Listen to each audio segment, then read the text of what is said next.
Christmas time and all of Whoville was excited. There was so much cheer around. The little Whos and the big Whos were busy decorating their homes. The Christmas trees, the feast, the dazzling lights. Oh, Whoville looked gorgeous and sounded cheerful. To all the Whos, of course. But not to somebody who lived in a dark and dingy cave at the top of a mountain. And this somebody looked down and saw all the Whos rejoicing, and it angered him oh so much. This person, right on top of the mountain in the dark and dingy cave, was the Grinch. Ow! How I hate these little Whos, the Who boys and the Who girls and the Who mamas and the Who papas, rejoicing and celebrating and singing, and oh, the noise. I've had enough of Christmas. I can't take it anymore. Well, everybody loved Christmas, but the Grinch did not. Why? Well, nobody knows that. Maybe his heart was 2 sizes too small. And when he saw the little Whos celebrating, it angered him oh so much. And then he decided a terrible thing, a very terrible thing. The Grinch got a horrible, terrible, wonderful idea.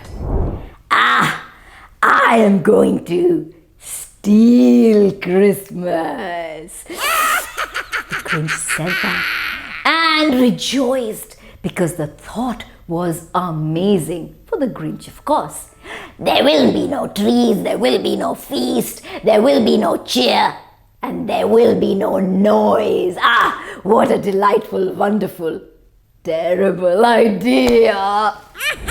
So, the night before Christmas, when all the little Who boys and the Who girls and the Who mamas and Who papas celebrated the Christmas Eve special dinner and hung up their stockings by the fireplace and kept their feast ready for Christmas and went to bed hoping to wake up to lots of lovely presents and cheer, the Grinch was planning to steal Christmas. And how did he plan to do that? Well, he got a red overcoat and he put it on. And he got a red Christmas hat and he put that on too. I look like Santa Claus.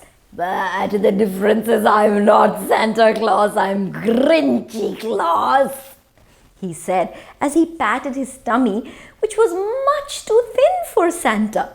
So he got a cushion and stuffed it inside. I look like Santa Claus. Now I need a reindeer. Now it wasn't really easy to get reindeer since reindeer are scarce. So the Grinch couldn't arrange for one. Oh, so what if I don't have a reindeer? I'll make one. Come on, boy. Come on here, Max. Come on. His dog Max came running to him. And he quickly made him wear a pair of horns. And there, his very own reindeer was ready. And he took a sled. And he raced down the mountain and reached Whoville. And he started doing something awful. He went into each little house that belonged to the little Who boys, little Who girls, Who mamas and Who papas, and he started stealing all that they had put up for Christmas. How did he do it, you say? Well, he entered their homes just like Santa does, through the chimney. So he went up and squeezed through the chimney. How does Santa do this? It's so difficult. And Santa has a big tummy. Let me get rid of this cushion. He threw it away and then he slithered in to each chimney and managed to do it. He went inside the homes and he started collecting whatever he saw. The stockings that were hung by the fireplace, the lights that dazzled their beautiful homes, the Christmas feast from inside the refrigerator. So much so that Grinchy Claus even decided to steal the Christmas trees. Oh, this is the best part of Christmas for these little Who girls and boys. I'm not gonna let them have their Christmas trees. He packed everything into his bag, and as he was packing from the last house, just then he heard a murmur. Santa Claus, is that you? The Grinch looked here and there. Had he been caught? And there, right before him, stood a tiny little girl. Well, her name was Little Cindy Lou, and she was just about 2. Santa Claus, why are you taking our Christmas tree away? Little Cindy Lou asked Grinchy Claus. But the Grinch, oh, he was so good at lying. He was so sharp and witty and clever. He came up with a lie as quick as a wink. Oh, little girl, I'm not taking your Christmas tree anywhere. This is one tiny light, a bauble light, that's not quite working. I'm going to take it to my workshop and I'm going to fix it up. And I'll bring your tree right back. Why did you wake up, by the way? Oh, I just wanted to have a sip of water. Oh, come on now, little girl. You must get back into bed. Here, have a sip of water. Grinchy Claus gave little Cindy Lou a sip of water and put her back into bed.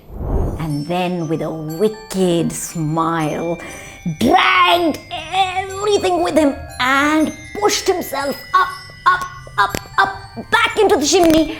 And then, with his sled loaded up with all the Christmas presents and all the Christmas decoration and all the Christmas food, he dragged and he dragged and he dragged it all up the mountain and took it all into his dingy cave house.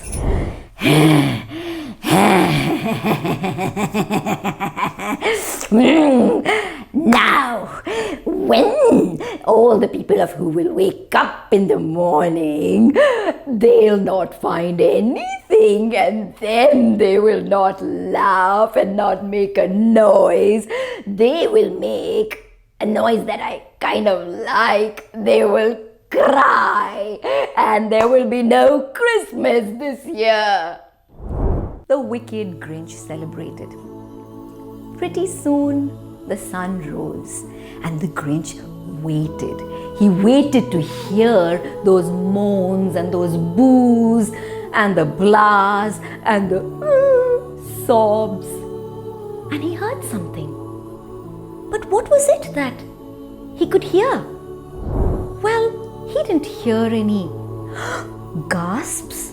He didn't hear any moans. He didn't hear any sobs. He didn't hear any boo-hoos. He heard music, singing, the kind of noise that the Grinch did not like.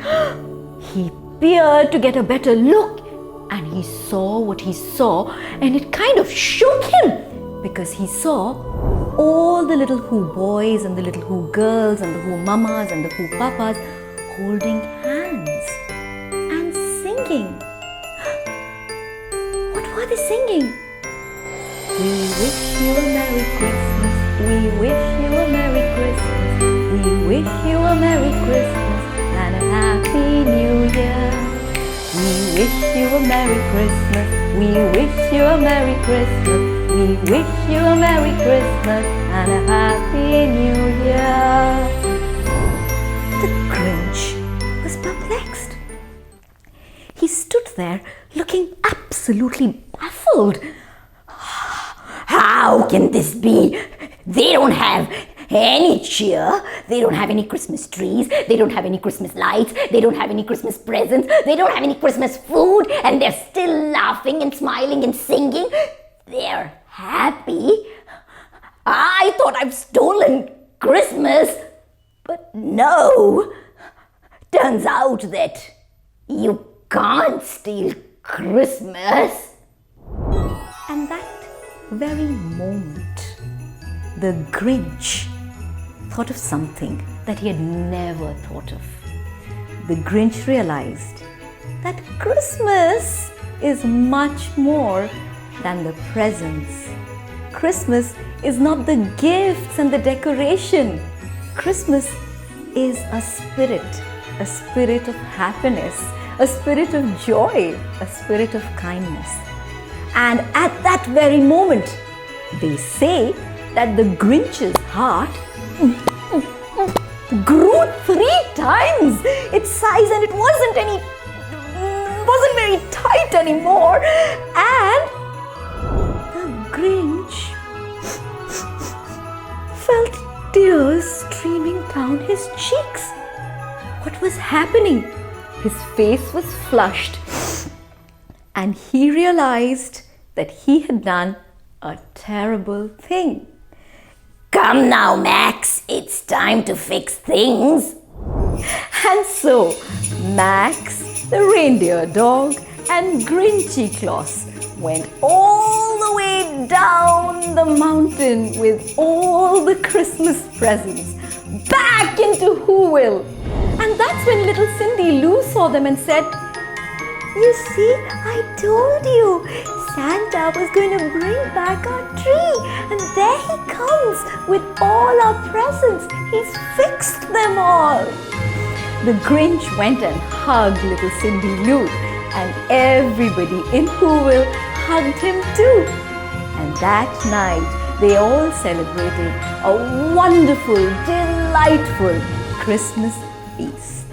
And from that day on, the Grinch didn't care about the noise.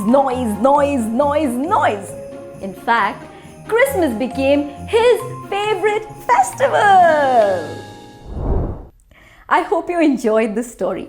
The telling was inspired by Dr. Seuss's The Grinch. Merry Christmas!